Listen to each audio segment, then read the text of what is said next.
and this is Malik. He's mentioned this multiple times. We have not had that difference maker quarterback Yeah. in a minute, and Yeah.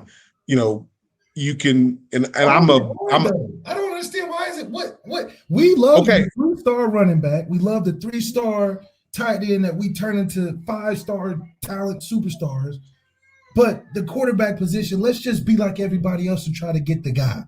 We want to be, look what I can do with a 2-star guy that I got from my grandma's grocery store that can throw the ball a little bit, and he's got a great story, like, come on, there's no more room. Malik, you got to ask yourself, have we consistently developed the quarterback position? That's it right there. It Okay, ain't about okay, I recruiting. can answer that. Yes, but then no, because if you think about it, we developed Ian 100%. Ian may not be an NFL superstar, but we developed Ian because Ian. But what happened in 2019? Listen, again, when I say develop, we've not had quarterbacks that have made this trajectory. They'll come out first year and you want boom, and then it's either plateaued or injury or something, but something happens to where we don't see that continual progression of the quarterback at the quarterback position. Even with Ian's numbers got worse each year he stayed at Notre Dame. Ian's numbers got worse, but Ian's potential, we hit the ceiling of what Ian could be at his last game. There was nothing that we could have. But it's easier to develop a guy with a lower ceiling. Right, but that's what I'm saying. Like, okay, Deshaun Kaiser. Let's just talk about Deshaun Kaiser. We didn't develop Deshaun as best as we could, but it was also Deshaun that wasn't wanting that development. Right, but see, Deshaun's the anomaly, though, because of, like you said, Deshaun didn't, like, that's the one I don't blame Kelly for. Right. I don't. And I don't say blame Kelly, but I don't put that on set. Deshaun didn't have the mind. I mean, I don't want to get too much into bashing, but he didn't have the mindset you need to be a great quarterback and the work and the leadership and all that. But my thing is when you look at guys like Brandon and how he regressed, you look at how what happened with your starting quarterback situation. When you look they did Brandon wrong though. You saw how they did Brandon. They'll have Brandon run 15 runs. And there's a dude right now playing in Boston that I wouldn't have mind to see get his shot, right? Yeah. But see, I mean, because what would this team be this year with Phil Jacoby? What would this team be with Phil? Phil wasn't waiting on us to decide, he didn't leave because of playing time. That's not why he left. I can say that with 100% certainty. He didn't leave because he wasn't going. Yeah, 100. Malik, that's not my opinion. That's 100%. It was the fact that he didn't feel they believed in him enough to develop him that when his time came, because they were already, even before he left, they were already telling like reporters, like off the record, like you started hearing like some of these reporters that talk to the coaches, like, Tyler Buchner may start as a freshman. Brendan Clark's been out playing. Phil Jacoby in practice. Where's that coming from? That's not coming from your left guard, right? Those are the reasons that Phil left. So to me, like when you talk about Ev, you missed an opportunity there to develop Ev, and now part of that was Everett's fault. He's the one that made the decision to get suspended for 2013, right? So it's development with that Tommy thing too, just like Tyler Buchner. That's why I'm saying this. If you talk about why we're not developing even now, is because when we get the talent, we want to act like they can't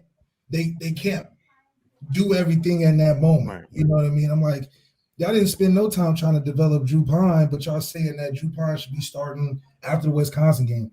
Tyler Buchner, if we were doing it right, should have started the whole season, knowing that we were going to be favorable, knowing if we wanted to transition this year and to be better for next year moving forward. This is the year to play him the most. If he would have played as a senior in high school, I might have jumped on board with you. Yeah. That's my problem. I'm right there. And Reggie could go over there and play quarterback right now, and we could be good enough to win some games. Tyler, it was a 5-star guy. You gotta let me hop on the treadwheel for a couple weeks first, though. Before I'm sorry. I give you two really good outcuts before I don't trust freshmen. I don't trust freshmen, and I will. It's a new season. I've never trusted. I don't trust freshmen. I'm just sorry. So would you trust Caleb Williams if he was on Notre Dame right now? Let's just put it out. No, Caleb Williams just got benched and lost to Baylor. You wouldn't start Caleb Williams on this football team. No, it's not about starting him. It's about look what just happened against Baylor, right? A freshman will get you beat at some point in time, And unless it's the unique situation where he is a generational player like Trevor Lawrence. Who? Caleb Williams is a generational player. No, you got to let me finish. I'm not done yet. You got a generational player like Trevor Lawrence who's surrounded by a phenomenal cast all around. And that's the thing is when Trevor had a couple not so great games in 2018, they could still win because the defense was so good, right? The problem at Oklahoma is if Caleb has a bad game, which he had against Baylor, you're going to get beat. And I don't know if I would have felt comfortable throwing Tyler into the Lions' den with that line early in the year. Against who? There it is. But against who? Against Toledo? But look what Toledo did to the quarterback in that game. With that offensive line, I would be leery to throw any quarterback behind that offensive line. I'm sorry.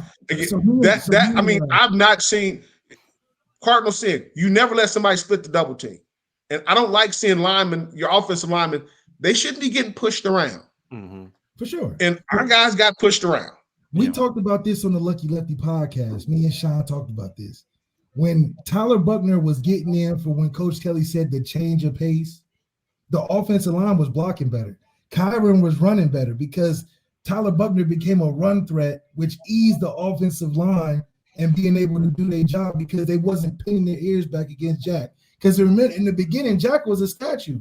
It wasn't until Tyler Buchner was rolling Virginia Tech that Jack, the USC game, was out there running for touchdowns. Yeah, but go look at what Virginia Tech did to that offense. He's still a statue. He's still a statue. Right. But see, here's the thing, Malik. You go back and look at what Virginia Tech did. Like Tyler Buchner, second quarter against Virginia Tech, 5 of 8, 104 yards, 2 touchdowns, played great, right?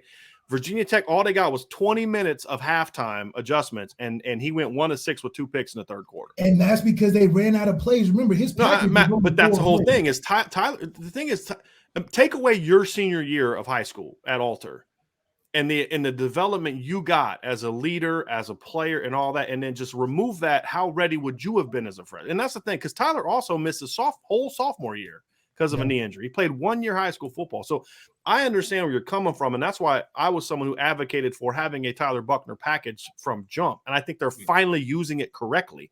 The problem was never the line. The line was a problem, but what I'm saying, big picture, it was that it took them until the bye week to figure out what that offense should have looked like. Malik, you and I were talking about this summer. Tempo, RPOs, get the ball out quick, take your shots down the field, attack the perimeter. And the fact that it took them until 6 games to realize that, to me, stunted this team's growth, because they should be in game like 11 of that offense now, not game 5 of that offense against Georgia Tech. That's right. And I got to say something about the receivers. I really struggle with the fact that we can't get off. We can't get separation. You got to be taught.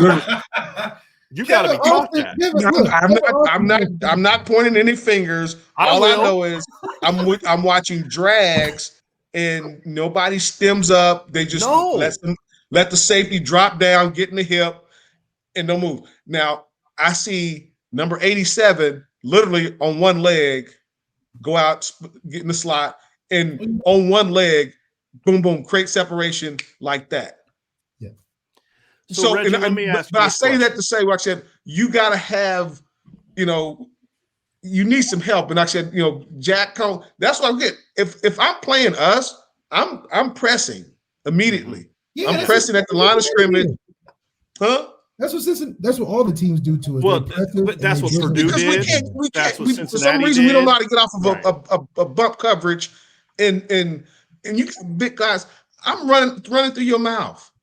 If I'm 6'4", 225, and you're 5'9", 5'10", 180, I'm telling you right now, the cat that would dominate in this day and age is Michael Irvin. I mean, Michael Irvin, people think about he was physical. Michael Irvin could run. He's 4'4". He's legit 4'4", but he would beat you down because he would manhandle you.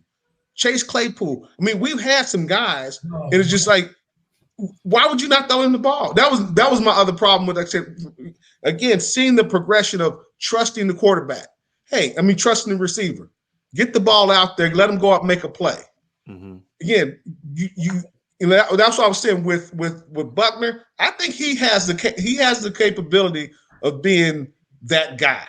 Mm-hmm. And I remember you talking about, I think in terms of for this offense, because he has a pretty good arm, and you've seen him improve.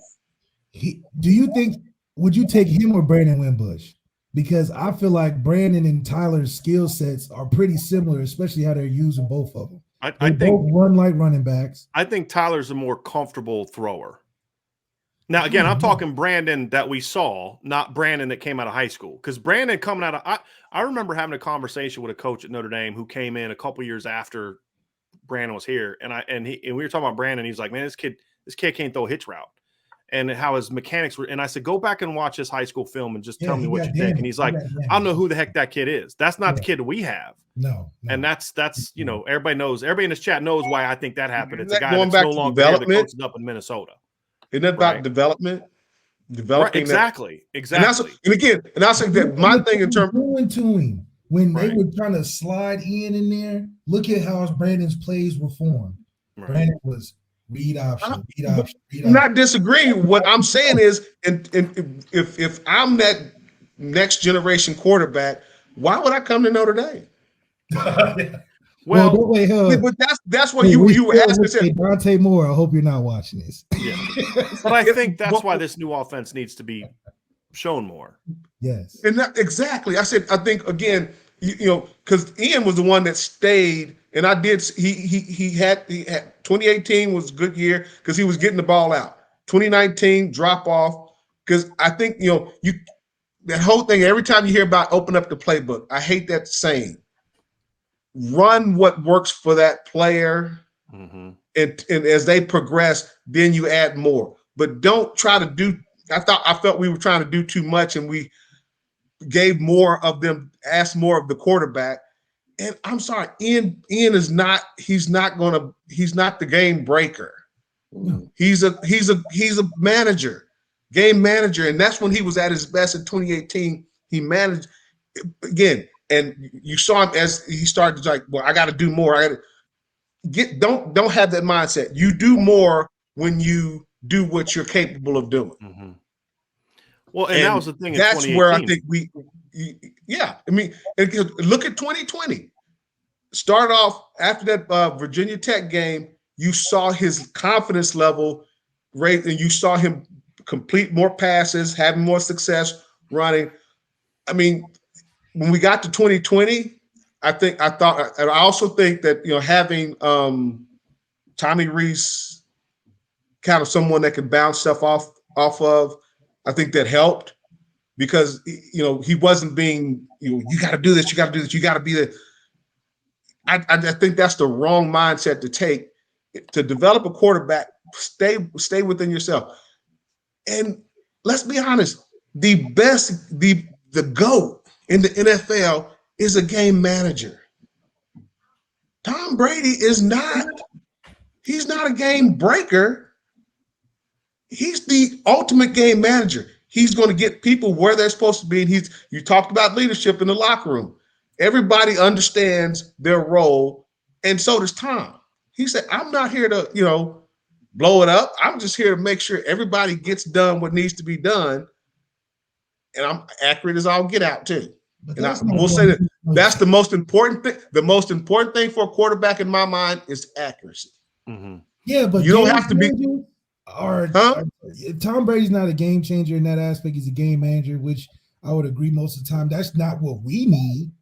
We need a guy that's going to put butts in seats because we do have a game manager. We got a roster full of game managers. We just got rid of a game manager, and it got us what? It got us. But the thing I say to that though, Malik, is I think Ian's game manager wasn't the reason they didn't win. It was Ian's inability to make the plays when he had to. But again, it's different than it's not running around. It's hey, Clemson, Malik, you and I have both talked about this play. You know exactly what play I'm talking about.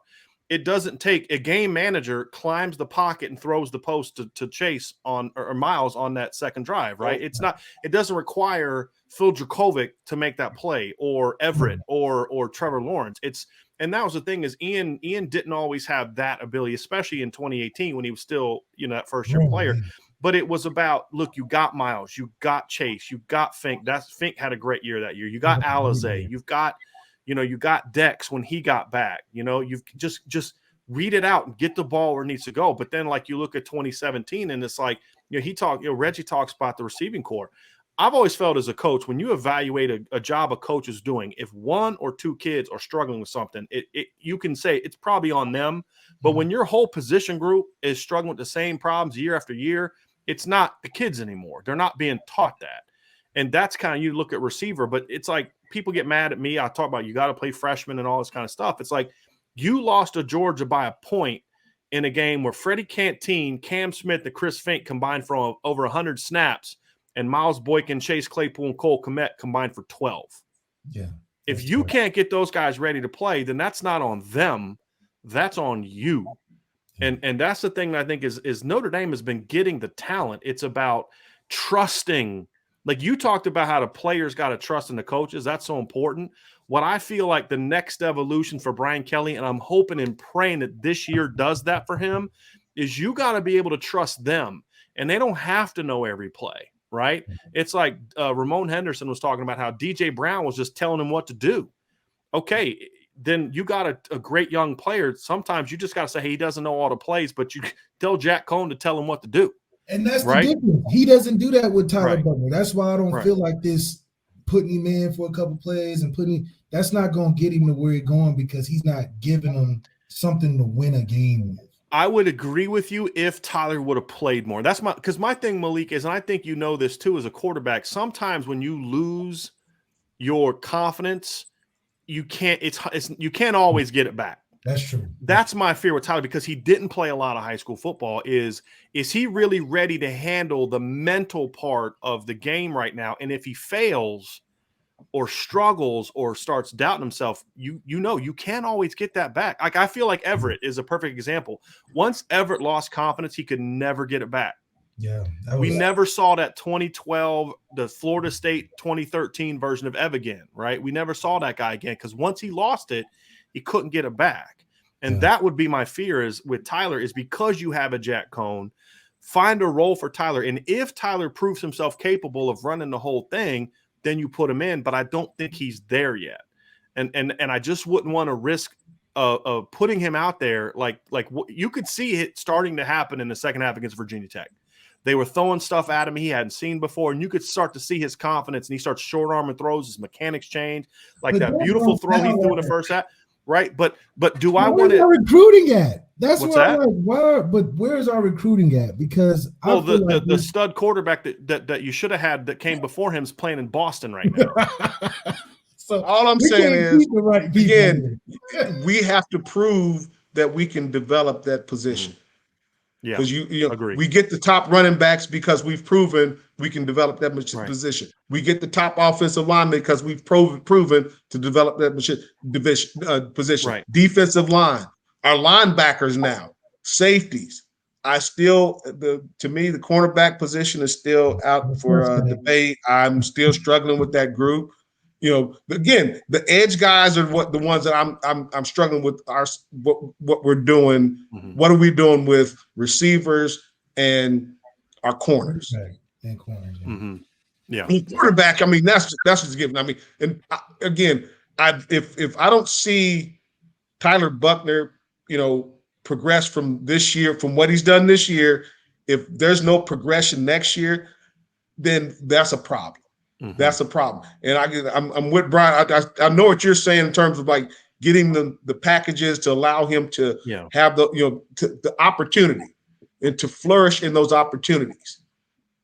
But we have to see that next step with him, and again, to be able to understand, read defenses.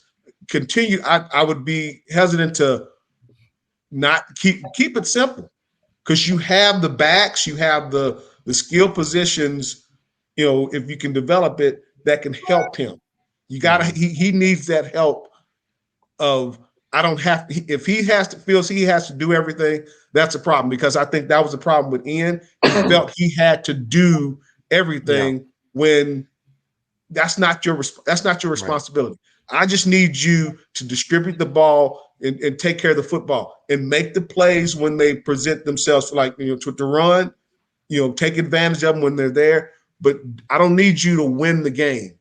I just need you to do your job. In that mentality, that's what makes Tom Brady so great, is that he does his job, but he does it so damn well. Mm-hmm.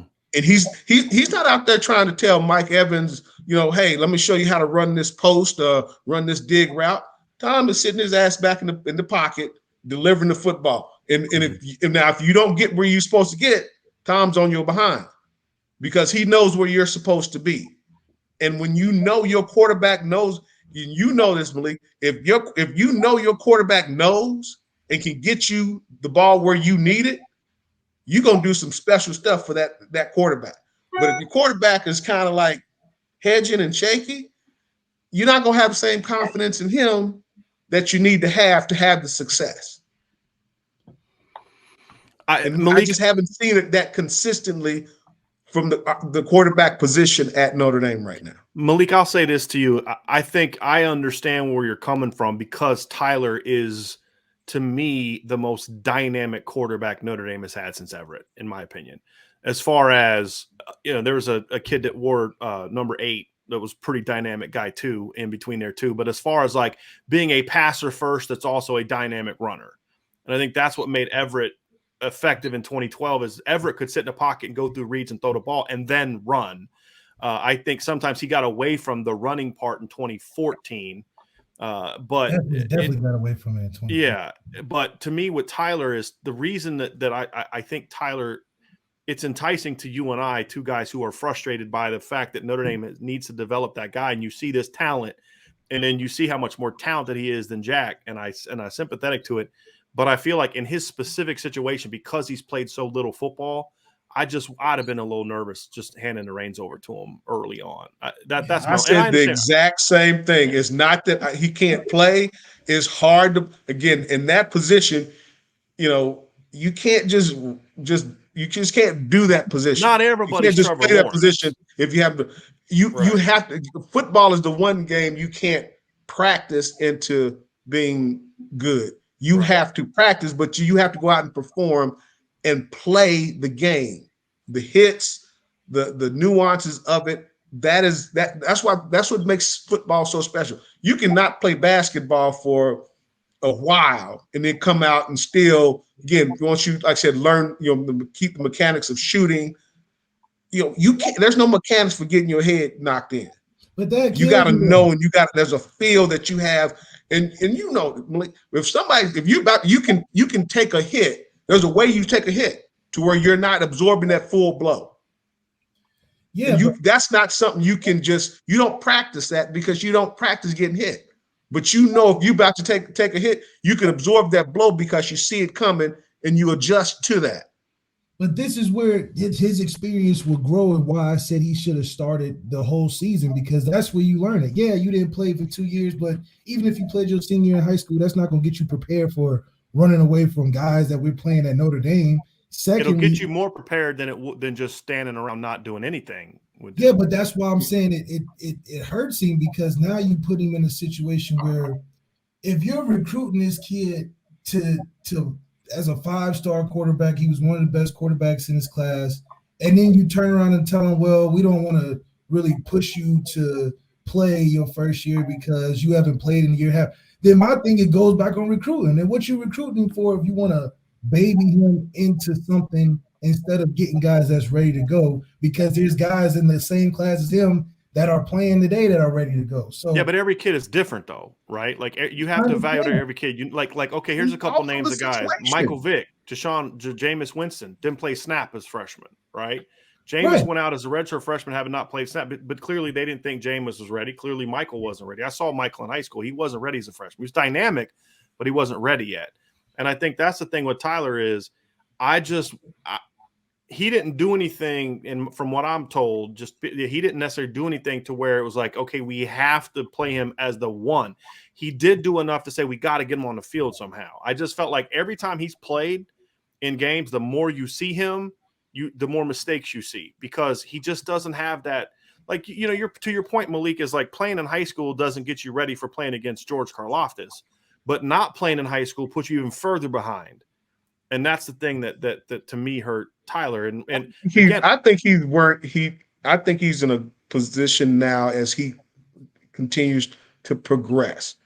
Now, if he does not show the progression from year 1 to year 2, because he is playing and he's playing in significant spots, he's not playing mop up. It's not mop up duties, even though it's a limited playbook.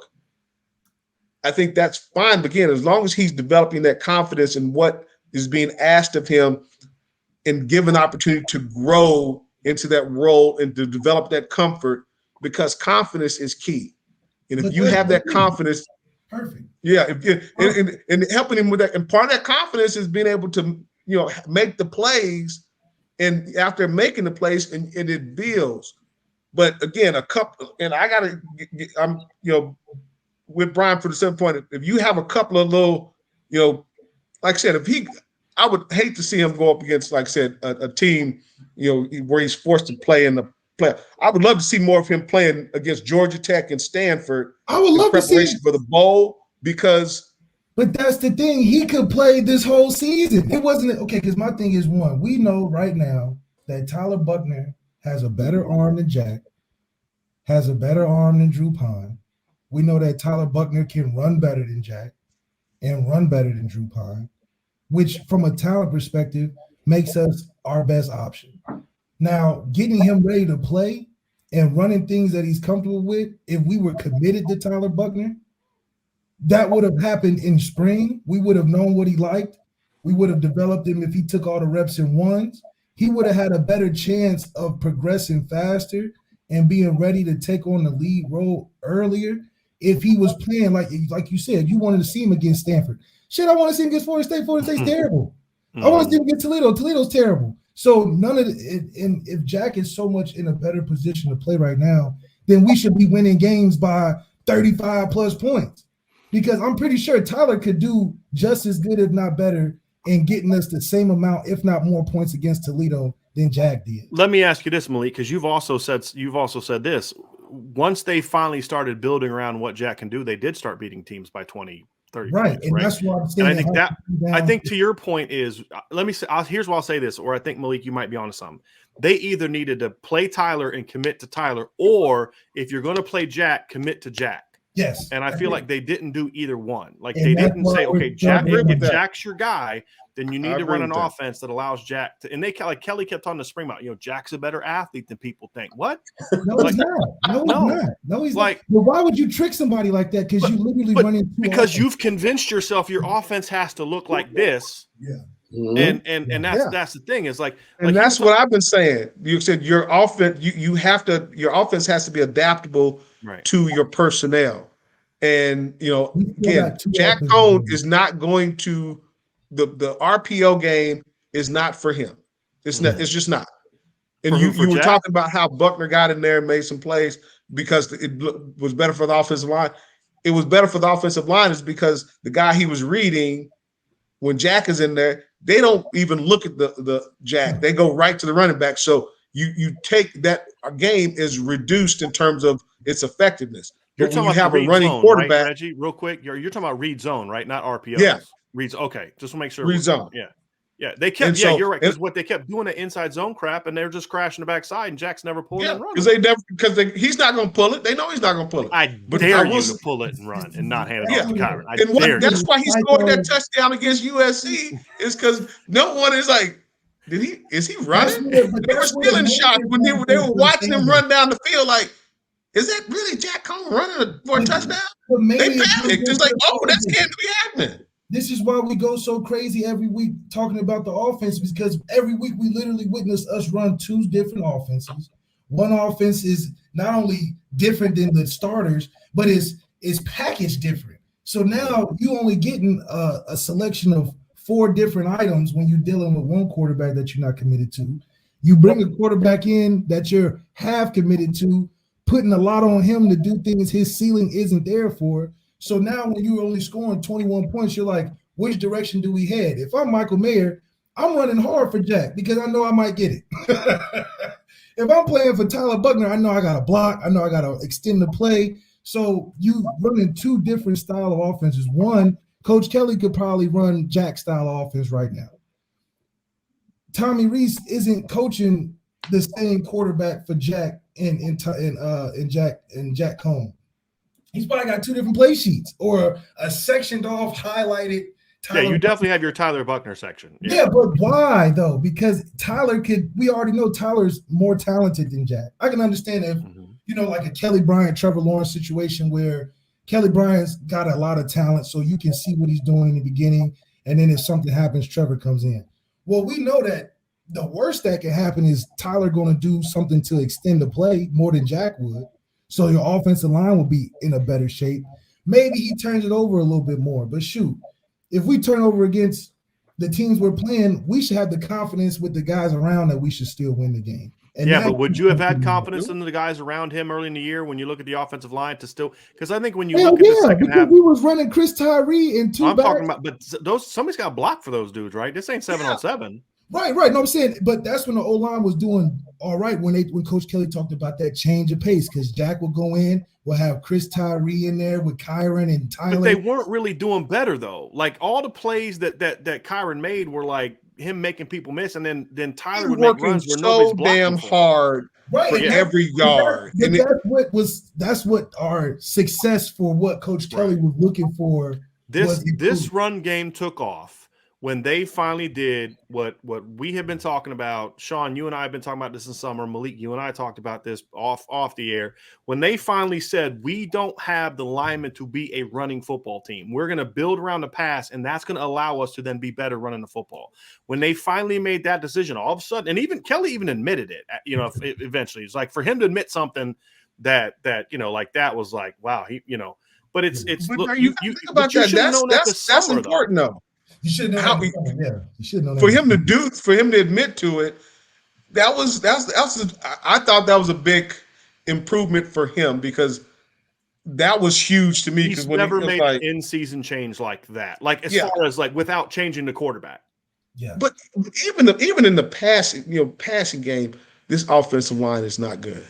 I mean, can we preface the not good to they're not Harry Heastan, Ronnie Stanley, Quentin Nelson, Mike. They have gotten better. They're better than the average. Not. No.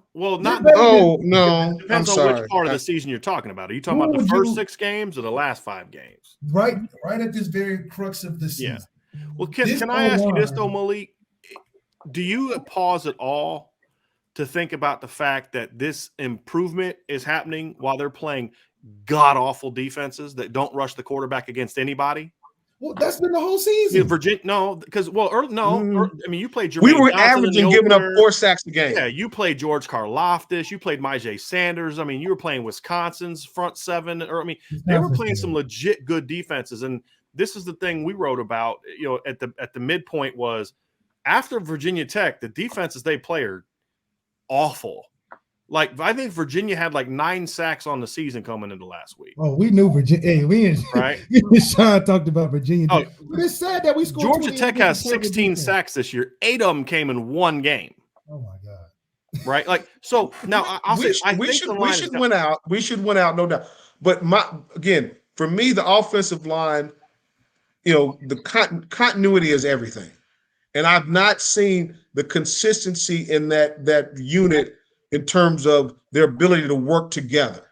Mm-hmm. It's just been too hit and miss when you have guys splitting double teams or guys it's little things here and there that I see if like a offensive tackle kick step, work your technique. Mm-hmm. They're to a degree lazy. And I'm is this in comparison to playing teams like Georgia? No, I'm not. No, I'm talking about in general. I'm talking about in general. Right. I'm talking about in general. How much better could we look that could change our season right now? Because in my opinion, we didn't start off hot, but that's comparing in our mind to all the superstars we had before. And I'm talking about even now, they're not as consistent and they're not playing as consistently together as they need to. Kyron Williams to do what though? Because we can win out how we are right now. But I would be shocked if we don't. But what I'm saying is, going into next year, if I still have question marks about this offensive line. and that shouldn't be. And the question marks are based on or to you do said going into next year. The offensive line to do what though? Are we saying offensive line to be ready to win championships or to continue to win like we're already winning? No, win championships. I mean, this is Notre Dame. That's the standard, right? We have just win, period. Again, if you're to play the offensive line position, it requires a level of commitment and togetherness. I'm not seeing these guys consistently playing together. And if you're going to run the zone read, you have to be in lockstep when you're stepping and when you're double teaming. You have to know you can't say come off or you can't say go. You have to have that feel to know when I'm supposed to take over that double team block is it a tight zone, wide zone. And these things you saw it with the Hestead offensive linemen, they were in such lockstep. And that's what made them great is because they played as a unit. They did not play individually because we have some very talented offensive linemen. Don't get mistaken. We have 4 talented offensive linemen. We have 4. So funny. Hey, you said 5 seconds. Let's spend 5 seconds. It's 5 on the field. We have 4 talented offensive linemen. I'll leave it at that. Hater. But that's the thing about it is like those 4 others sitting on the sideline watching the 5th. Sean has been sitting there, hasn't said a word in an hour. Bring up Kane Madden, and Sean goes crazy. I did not say it. I was not. I don't. Again, I'm not going. I don't call people out. I didn't mention his name, Brian. We all know. Brian, you said 4. We can name the 4. We know the 5th one. No, I'll say this, Reggie. I agree with you, but I disagree. I'll tell you why. I understand that left side is going to be much better because that left side is going to get in the weight room and be totally different athletes, strength-wise. So the movement that they'll be able to get next year after playing together for a year is going to be they'll be totally different when you see Alt and Christophic next year and how they work together. I'm talking about now. This year, oh, yeah. why I have again, like I said, I'm nervous about having a freshman quarterback in there with this offensive line because of the inconsistency, especially with that dude to his right. Anybody, man. Again, everything stops and starts with the offensive line offensively, and if they're not gelled, I don't care who you have back there, it's not going to work. The only it's not going to work. Concerned about Tyler playing in the game. The only team I would be concerned about him playing the game on offensive line would be a playoff game. All these other games are winnable games that Tyler could go in there because he has more talent than our starter. He's proven in spurts that he could do enough.